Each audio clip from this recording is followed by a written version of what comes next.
Yes, All right. it's true. We're back. Coalition Purple.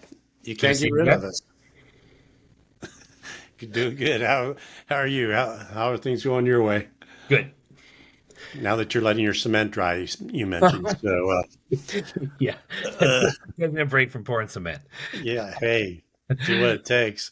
That kind of sounds inviting to me right now. I just thought the schedule kind of got upside down this week, and so it's like, if I could just pour some cement and watch it dry, that kind of sounds good right about now. Well, I have to say, in Southern California, this time of year, working outside is definitely the way to go. If you It have things is. you need to do in the exterior, definitely do them. Yeah, absolutely. Yeah, I gotta get my butt out of this seat.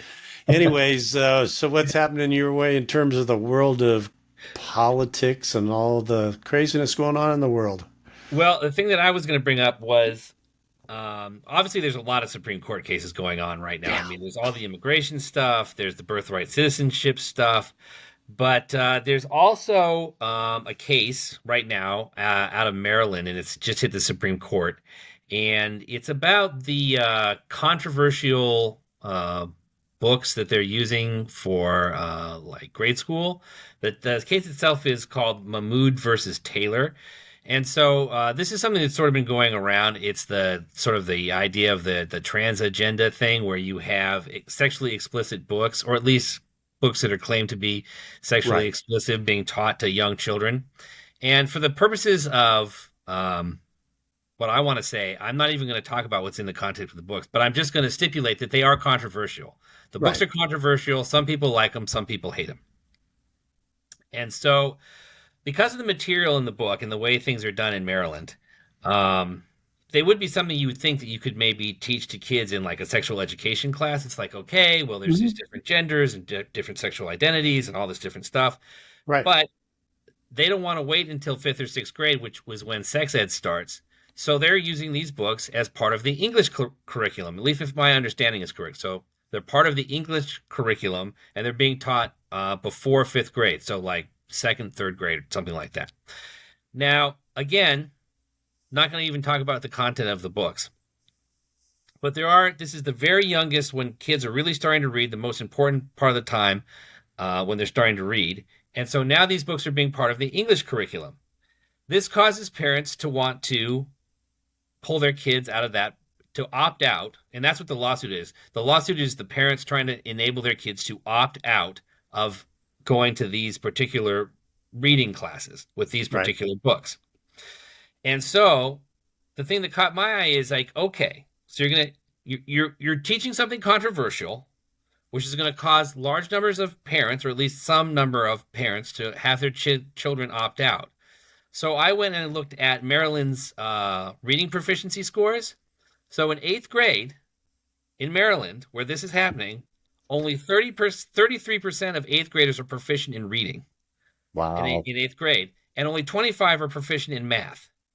So you have a school system which is incapable of teaching people to read, deciding to teach something that's controversial in second or third grade, so that the kids who are already struggling in your school system to learn to read are going to opt out and just never learn how to read.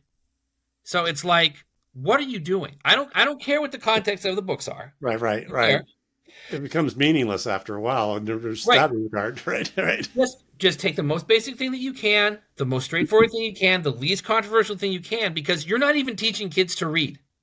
A Right. third of the people that go through your grade schools come out being able to read at grade level. A third, which is to say 2/3 can't.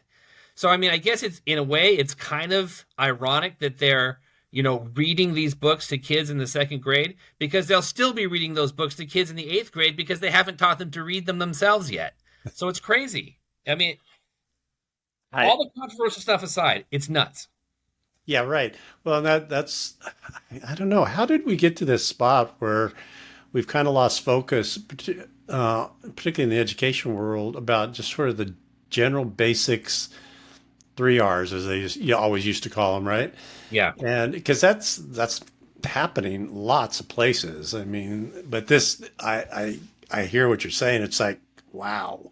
And if anything, I always, when it comes to these sorts of things, it's almost, instead of being an opt out, it should be an opt in when it comes to the, if you really thought your Yeah. kids, you were fine with your kids being exposed to this.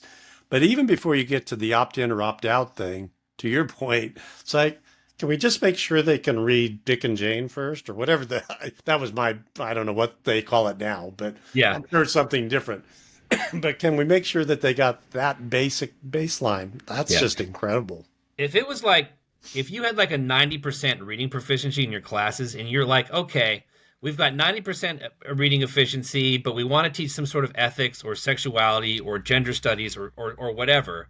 We want to we'll put this into the into the English curriculum, and it'll be fine because we're still achieving 90% of of our literacy rates. But when you're getting 30% and, as I say, 25% in math, what? Yeah. No, don't, What, nothing controversial, nothing at all. Get reading done. right. Get What's the that point? done, and then you can do Yeah. controversial things or talk about gender. Right. Get reading done. Right. Yeah. No, that's mind boggling. Well, I don't, it seems like they almost need to file the lawsuit in terms of just neglect or whatever in terms of versus the actual topics of the book. I mean, that's sort of like a side issue almost. It's like, Yeah. man, if I was a parent, it'd be like we need to go to court over just the inability to teach the basic skills here. Yeah, I mean, we always Right. talk about how much money we spend on schools too, and Right. I was reading something about Abraham Lincoln, and I don't. Again, I'm not an expert historian when it comes to Abraham Lincoln, but I know there are always the stories. Well, he went to this one room schoolhouse in rural Illinois, and he learned to read and write, and and it's like you think about the resources of some of the like of the early schools, especially like out here in the West, during the pioneer eras. I mean, it was even where we are. If you go to Old Town San Diego, Right. there's a building down there that I think was. It's really funny if I'm remembering this right. I hope I'm not getting this wrong, but it was a schoolhouse slash jail. So one end of the building was the schoolhouse, and the other end of the building was the jail. And that was like the building in San Diego at the time because it was in the Yeah. Right. Right. 1840s or 1830s. And so the local children that got their education went to this one room right next to the jail. And they probably had a couple of books, and a teacher Yep. with a blackboard, and they learned how to read. I, Yep. I, I swear the literacy rates coming out of that little room was probably better than the literacy rates in Maryland today, because it can't Yeah. be much worse than 33% for reading and 25% for math. I mean, That's that's insane. crazy. Yeah. No, that's crazy. And again, I was actually, we were having kind of this conversation of just about education last night, my wife and I, but mainly from the funding perspective, because Hmm. we've had this conversation a lot of times about all the money that's being spent. And it kind of reminds me of so many of the things we talk about is the metrics are all screwed up. It's like, because the way even when we were like googling things last night, or Alexa or whatever we were using, and trying to figure out how the schools even get funded and the Hmm. crazy formulas that they have between, roughly here in California, it's like 60% comes from the state through sales and income taxes, and almost 70%, and then the rest comes from local things and all that. But then they have all these different formulas for the various districts in terms of their performance and all that kind of stuff, which in concept I kind of get. It's like, hey, some schools are a little more disadvantaged or whatever, and so you need to give them a little extra help or whatever. But it's like so convoluted. We were reading through, I mean, reams and reams. It's like, I don't know how anybody knows, just from a funding perspective, how they even get funded. Right. It's just like so crazy. And it's almost like we have to just clear the surface, and start from scratch about, okay, number one, what are the true goals? Hey, maybe we should make sure they read. Yeah, that would be Uh, good. and really focus the resources around those kinds of things. And because it's just gotten, and this kind of reminds me a lot of what we were talking about last week when it came to just freedom of speech and, Yeah. should you be flying rainbow flags and all that. It's like, it's the same sort of thing. It's okay if you start.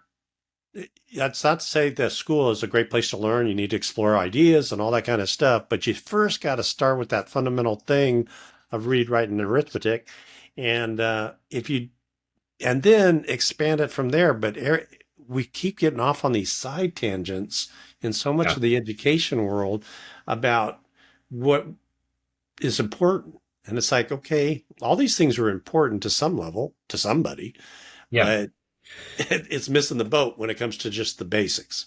Right. And if you can't do the basics, you have to have a solid foundation, right?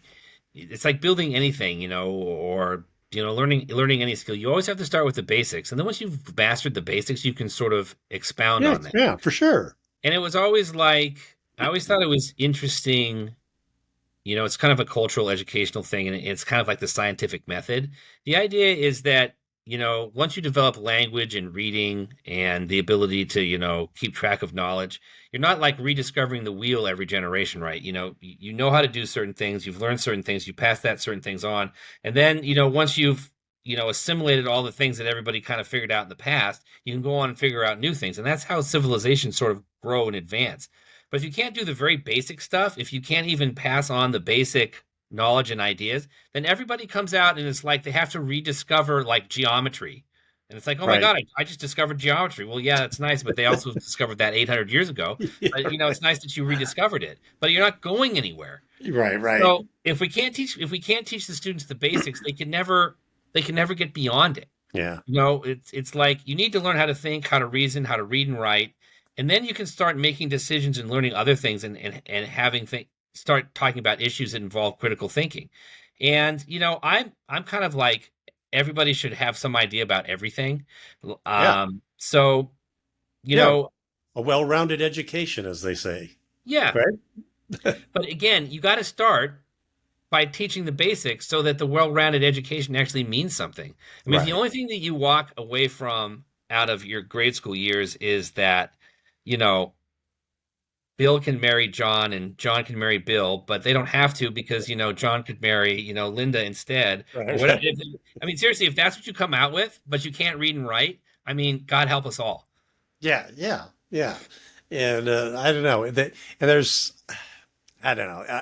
I guess we part of it is sort of kind of the same situation with law. I know this could sound weird. Law enforcement. I think as government, and we're supposedly the bosses of our own government, right? That we put so many requirements and on law enforcement. Now they have to be social workers. They have to be, Yeah. you know, obviously law enforcement people. They have to be community reach out kind of things. Same way with the teachers. It's like there's so many demands of them that back in our day, back before the turn of the century, uh, we went to school. It was so much simpler, and they had a clear focus. And so Right. I look at some of the things that the teachers that are asked of the teachers, and it's like, man, and we're asking a lot of them in a lot of ways too. And then at the same time, because I'm sure you have too, talked to a lot of teachers over the time. At the same time, they don't even have money to buy pencils and paper sometimes. They have to Yeah, bring which it is in crazy. themselves. It's like, how can we be spending all this money and they don't have the basic supplies to Yeah. do their job? It happens Yeah. all the time. All that, yeah, that's a big thing that you hear about teachers, spend a lot of their own money to buy Yeah, supplies or equipment or whatever, and that's egregious. I mean, that should not. I mean, with the amount of money, as I say, with the amount of money that we spend on things, but I mean, that's a big part of the problem, and it goes back to the whole idea of auditing everything. We should definitely right, be auditing the education department.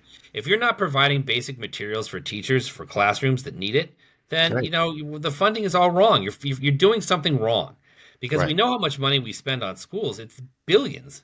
And right, it's like, but you can't, but one of the things that slips through the cracks is you can't buy pencils. I mean, that's crazy. That and the whole idea of like age appropriateness for things. So right. it's like going back to this whole Mahmood versus Taylor things. It's like, okay, if you want to have people have sort of some sort of critical thinking about these issues, whatever. But second graders, what are you doing? I mean, that to me, that's also makes that's part of like the crazy part of it because again, I was looking through the listening to some of the testimony, and they were talking about, as I say, the sex edge programs start in fifth and sixth grade. It's like, okay, that Yeah, basically makes sense. But because they want this to be so early, they're putting it into the English and reading part, and it's like, why are you doing that? To me, that right, and we're spending money on that. We're spending a lot of like going back to the funding again. The school is spending money to buy these books so that the teachers will read them to their students. Well, why are you spending money on things that are controversial when you right, can't teach kids to read and do math? I mean, again, it's right, priorities and how you're spending things. It doesn't even matter what the subject matter is. It just matters that it's not the most effective way to get the most people to read, you know, right. as best as possible. So, I mean, it's crazy.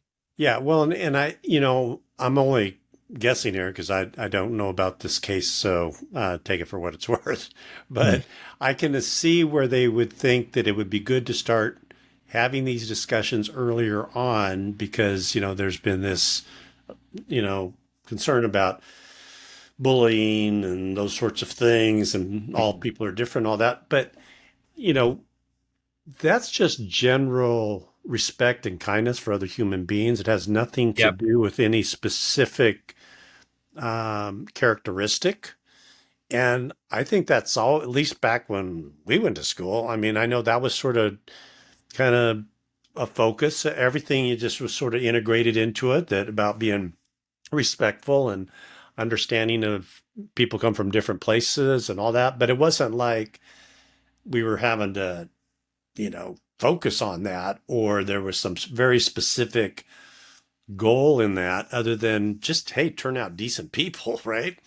And Yeah. so that's the only thing I can think of is they're going down the road of trying to, kind of bring in some of those cultural aspects, which I kind of get the concept of it, but that's always been sort of the role, but not with all the parameters and tangents I mean, because you can go a million different ways with that. Yep. What's to say you don't talk about other things, whether it's, beyond just the sexual orientation thing? You could go on forever. You Yeah. know, humans are complex people. But also when you think about, young kids, it's like sort of the broad message of be nice to each other, treat people Right. with respect, try and understand other people's point of view. I mean, that's like super basic. But Yeah. when you try and get to be more specific, it's like Yep. now you're trying to teach the second grader about something they have no cognizant, no way of cognizing. They're just like, okay, Yeah. this is Right. just a confusing thing, and I'm not learning how to read, and so Right. it's just Yeah. it's no good. Because I remember, like when I was a kid, I don't remember all the books that we read, but there was always these morality tales, and I remember things like Yeah. The Giving Tree. I don't remember how old I was when I read Yeah. that. That's a really famous book. It's Yeah. about generosity and caring, and Yeah. the value of the gift that the tree was giving to people, and all this other stuff. And it's Right. like just that's straightforward. Right. Right. It I think applies to every situation, right? right, and little kids can understand that, and it's a good place to start reading because it's a worthwhile story. But when you start going down the rabbit hole of all this, sexuality stuff, gender stuff, I mean, how much do you even talk to a 2-year-old about marriage just at all? I mean, regardless of any of the other aspects of it. I mean, they're Right. two. They're not thinking about that kind of thing. They're thinking Right. about what kind of juice box they want. So it's like what do we do? You're making things needlessly complicated. You're Yep. you're you're putting people in a position where they feel like they have to withdraw their kids from this portion of the school, which they're already paying for, and now their kids aren't going to it. And then you're failing to teach everyone to read and do math. And it's like the whole thing is just ridiculous. Yeah, no, I hear you. Well, hey, I'll take a right turn here a little bit and kind of change topics a little bit because it's a similar issue in terms of how, and this is again where third parties I think can make a huge difference. How do we help our local governments prioritize what's you know needed and all Hmm. that? And one of the million articles I bookmarked over the last week was your favorite governor is pushing and has actually succeeded in they're creating basically a state um, financed uh, version of Narcan for that they use for Mm, drug overdoses and all that to yeah. reduce the costs. And so the state's coming out with their own brand of that. It costs significantly less than the actual brand, and which so again the attention I think is good in terms of trying to reduce costs, I guess, but it's one of those, again, a slippery slope in terms of how far do you go down this road and you start doing state sponsored, state owned things, everything from all types of drugs, and Mhm. it could go on and on and on. And so I figured that was something that that would kind of get you excited about why is the state doing this? Not to say it's not important, we need it, but because it potentially could lower costs, but will lower costs over the time. And it really kind of just veers into the world of that's kind of what private companies should be doing. Now we should maybe think about how we legislate so they're not scalping people for the drugs. But that's more the role of government to do that kind of thing. But Mhm. just to literally come out and create your own brand of a drug, Yeah. it's a pretty interesting, and I don't really know how I feel about it yet, but it's a pretty interesting step to take for a government. Again, it's one of these things that's so untested that it's hard to say, oh, this is going to happen or that's going to happen. But before you even look at that particular drug, I would say you got to take a little bit of a step back and sort of look at like sort of like big picture. So I'm a very big proponent and believe very strongly in mental health services. As sort of a libertarian and a conservative, the impulse is always, somebody is down and out, and it's like, well, pull yourself up by your bootstraps, get yourself Right. together. All these other people are out there working. What are you doing? But the thing about mental illness, and I've worked with patients with mental illness as a physical therapist, so I wasn't their, you know, mental illness, you Right. know, Therapist. Right. therapist. But I'm still trying to work with them, and they're still mentally ill, so you still have to contend with all the issues that Yeah. surround that. And so I can tell you for a fact that some people are so mentally ill that they cannot pull themselves up by their bootstraps. It just isn't Right. going to happen, not happening. So that is where state action, whether it be state or federal type state action, we should be helping people. And one aspect to mental illness is drug addiction. And one thing that I'm absolutely against is giving people needles or giving people drugs because then you're just facilitating the drug habit. You're just spending money to keep people addicted to drugs. Terrible idea. I also feel like that if you're addicted to drugs and alcohol and you want state services, you have to be doing something to get off the drugs and the alcohol. Now, I'm perfectly willing to help people get off the drugs and alcohol and say that the state should spend money on doing things like that because I think it's very worthwhile. Because, I mean, the people that are addicted to things, Yeah. they can't function. They're addicted to things. Yep. And this is where the access to this Narcan type drug that can save people's lives comes in. But the question is, what's the state going to do with it? So for me, if the state says, look, we have this drug, it's pretty cheap. If you want to get off the street, if you want to get off drugs, we can give you assistance. But part of the assistance is you have to, take the drugs that help you get off the addiction, to help you wean off the drugs that you're addicted to. And then when you can demonstrate that you're no longer, involved with drugs and alcohol, that qualifies you on the first step to start moving forward with, helping yourself essentially get back. So now you can qualify for better housing. You can qualify for, Right. maybe job assistance or other things. So in a sense, I like the idea that the state could have a battery of drug resources to help the people get off the street and get off the drugs, because I think that would be very worthwhile. But if all you're going to do is give people more drugs, and Narcan in and of itself is in fact a drug, Yeah. and so if you're just going to keep giving them these drugs, which they will decide to take at their leisure or won't take or whatever, and you're just going to put it out there, well, I mean, you haven't really accomplished anything. So it just depends on what they do with it. If they have some good, constructive idea about how to start getting people off the street and get them off the drugs, that is fantastic. If they just have this drug that they're going to give out to people for less money, then, it's like, well, that's a waste. Right. Well, it is kind of synonymous. You bring up the clean needles and idea. I mean, that was started providing needles and particularly new needles so it wouldn't spread HIV. People wouldn't spread Yeah, HIV and all that kind of stuff. But to your point, there wasn't really kind of the next step to that. It's like, well, that's great. You're hopefully solving one issue, trying to prevent some HIV and things like that, hepatitis, whatever. yeah, But on the other hand, it's like you're also facilitating a tool yeah, that's not really helping them, and so it's like you kind of do need the step 2, 3, 4, 5 after you do whatever it is, because yeah. yeah, the Narcan could be, hey, I'm going to just carry this around, and at least I know that if I do overdose, I can somebody or myself can even help it, but I'm not going to change my behavior. Right. Yeah, Yeah. So, and again, it's like, can be interesting. yeah, you don't want to just fund drug addiction. Right. And I've always sort of felt this way about, helping people and, welfare and whatever. Like, if the state wants to say, we're going to give some money to some people who need it, and we're going to take it from you. We're going to take your money and we're going to give it to somebody else because they really need it. And, you're doing okay and you can pay your taxes. More or Right. less, kind of in a way, I'm sort of fine with that. Yeah. But if you're going to say, we're going to take away the money of the working, productive component of society, and then we're going to buy drugs for people with it, Right. I'm not okay with that. You can't take my money for that.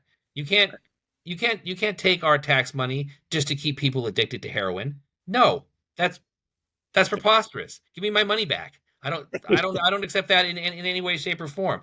If you're gonna do something with the money that's actually helpful and is a necessity for society, then I'm more or less okay with it. I get it. I pay my taxes. But if you're just going to throw it away on junk, and it's the same way, honestly, going back to the school system, if the school system isn't going to educate people, if it's only going to get a third of the people, to read, and a quarter of the people to be able to do math, then frankly, I just don't want to fund it anymore because it's just a waste of money. We'll Right. figure out something else for some other way for people to get. Because they Yeah. call it public education, but if you don't actually educate anyway, then it's just a public Right. sewer that you throw money into. Yeah. Yeah. Again, it comes back to so many of these things and kind of bringing it back around to the third party stuff is where we need to just kind of have a rational discussion about these things. Yeah, I think so many things are done and started and with some good intentions involved, but if they don't have the metrics behind them to actually measure, okay, does this make sense? yeah, Number one, or if it's just something like, going back to the reading thing, it's like, hey, let's kind of table that idea. It might be a great idea, but let's table it until we at least get our, reading comprehension up to grade level among, 75, 80% of the kids, maybe. yeah, Right. absolutely. So that's where I think the third party needs to provide that leverage, whether it's a state thing, a local thing, whatever, to just, hey, bring parties together and figure this out instead of just keep going down these rabbit holes.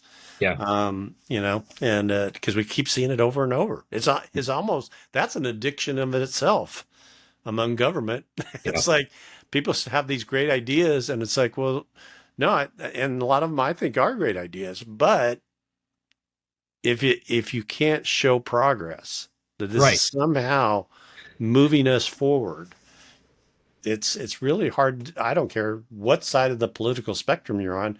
I don't see how you can justify that. Yeah. And then when it comes to third parties, again, first of all, in California, you have to realize that it wouldn't be a third party, it would be a second party, which is even more important. And the other part of it is that if you're a politician, basically what motivates you, unfortunately, for most politicians at least, I would say this, is the desire to be reelected. Yep. If you're certain of your reelection because there's no competition, there's no one to challenge you, then they generally don't care about anything except, enriching themselves. So, like, you have a failing school system. We've had a failing school system in California for a very long time. And you're the governor or the mayor or the whatever level of Right. government you are. And you hear all the noise about, oh, well, the schools are terrible and we don't have good graduation rates and the crime and people are getting murdered, and there's school shootings and all this stuff. And you're just like, well, I'm getting rich. What do I care? Right. I'm going to get reelected. I'm going to make a lot of money because, I can take all the kickbacks from wherever. And, trying to, if I try and deal with the schools or if I try and deal with crime or homelessness or anything else important, well, people might get mad at me. That might actually get me unelected. Yep. So the last thing I want to do is rock the boat. So I'm just Yep. going to keep everything in the same crappy situation that it's always been because I know that as long as I don't change it, everybody will keep voting for me. And as long as that attitude exists and it's actually borne out, I mean, it'd be one thing if you had that attitude and then you lost, but you have the politicians in California have that attitude and they're always reelected. So Yeah. they're exactly right. Yes, if I just ignore everything and make myself as rich as possible, I will always get reelected. So that's Yeah. California. Well, I don't know. I'll be. It'll be interesting to see when the governor's race does come up because I mean, there's a ton of people, Oh saying yeah. that they're going to run, and I guess Schwarzenegger was the last time there was a Republican governor, but I Hmm. think things have changed a little bit. Um, I do think there's a lot more people concerned about the direction of California, in generally speaking. So, Yeah. I mean, I could see potentially if Republicans or with the help of a third party because they put some leverage on them, I could see potentially a Republican governor for California coming up. You never know. Yeah. I mean, Well, as things I have say, changed. it it's not beyond the realm of possibility, but I mean, I would have to say that the overall front runner, at least of all the names that I've heard out there, is Kamala Harris. Yeah. So I Yeah, mean, if, but and see, I don't, and knowing that I probably know more people who voted for her than Trump for sure. Mhm. Um, I don't think people are all that excited. I know they say they are excited about her, but I don't. At least in my small focus group of people I know, it's like, I mean, it's not that they don't like necessarily a person, but just the leadership of it. I mean, just I Yeah, don't know. but in your So we'll see. I was gonna say in your small focus group of people, I think the question to ask is, are you willing to vote for the Republican? Oh Because yeah, no, I right know. right now that's looking like the other option. And in my small group of people, generally speaking, they won't vote for a Republican because there's so much preconception about how bad the Republicans are. And don't get me wrong, I'm not a Republican for a reason because I think the Right. Republicans stink. That's not to say I wouldn't vote for one necessarily because I think that they're less stinky than the Democrats are. Yep. But it's like I get it. People just I the word know. Republican in California is poison. So when whoever the Republicans put up comes up against whoever the Democrats put up, 75% of the population of California is like, I don't think I really want to vote for the Republican. Maybe I'll vote for the Democrat, and then the Democrat wins. Yeah. So Well, that's you how it would is. hope that on one side or the other, they come, whoever it is, because I personally wouldn't have a problem at all voting for a Republican. But if it was somebody that was trying to solve the problems, right? If all Yeah, you're going to do is, go down the party line, and that's for both of them, Democrats or Republicans, um, it's not interesting to yeah, me. yeah, And all the more reason a third party hopefully could make some difference. It's like put enough um, paranoia on whatever side that's yeah, closest to the middle to say, okay, yeah, we're going to bend this. We are going to focus on whatever campaign finance reform in California or the cost of living in California, which is going to, I mean, when the governor's race comes up, I don't think that issue is going to be going away in the next couple of years. I think yeah, that's still going to be the number one issue for most people is the cost of living. Somebody's got to get a handle on this. yeah. Well, I mean, I've said this for years and many times on this program, but the big thing that the Democrat Party does is it makes it much more difficult to just demonize the Yeah, other people. You know, absolutely. if you're A and you're only running against B, You can just spend all day saying that B is Hitler and B is awful and Right. whatever. But as soon as there's a third group in there, they can be like, well, what B is saying is not really all that bad, and what A is saying, a lot of the time is bad. It's much harder to just be like run an Yep. entirely negative campaign because that's what I would say is going to happen in California. Oh, Whoever the absolutely. Democrat is going to run an entirely negative campaign. And since far, far too many people in California think that the Democrats are okay, Right. that's all you need to do. You just demonize the other guy, don't do anything, lie about it as much as you have to. And then, you win because you Yep. just beat the other Yeah. person in the ground. You need more parties so that you can force the existing parties to have to take actual productive positions on something because they'll have to think to themselves, if I do absolutely nothing, there is a chance that people will be like, well, I'm going to vote for this third party because it has a chance Yep. of actually fixing some of the things, Yep. and you Yeah. can't. People are, I think are exhausted of voting against stuff. They do want Right. to vote for things, and the way it's set up now is you're basically, yeah, I don't necessarily like this person, but I don't want the other person, so I'm voting Right. against them, Yep. basically. And it's like that's just bass backwards, man. Yep. And that's Yep. where hopefully a third party influence could have some, mitigating influence over that to get people to come more in line and be talking about actual solutions for the myriad of issues that we got to deal with right now. Yeah. Yeah, and I always felt like the third party was really important too because there's always this impulse to say, "Well, I'll just run somebody as an independent." But then that independent person gets, they just get labeled as a Republican. It's like, well, an independent, but then whoever ends up being the Democrat nominee is just like, well, you see, they're actually just a Republican. They're just trying to hide what they are by, sort of Right. disguising themselves as an independent. But in the end, they're the R word, so you can't vote for them. Right. But if you had a party that actually had positions and those positions were different from the Republican Party, it would be much less simple to stigmatize that person as a Right. Republican and then get them beaten down using the old Republican tropes. Yep. So again, I've always supported third parties. I've always wanted to just have more parties, and it just, I just don't see another way of fixing things. So No, I that's don't why either. third parties. No, I don't either. No, we're living in these two bubbles that just are not going to work together. Yeah. There's no um, scenario where they're going to want to give up power. So, Yeah. all right, man, we better hang it up there and we'll try and solve all the problems next week. Yep. Sounds All good. right. I'm sure by next week we'll have everything sorted out. Absolutely. Off to a good start.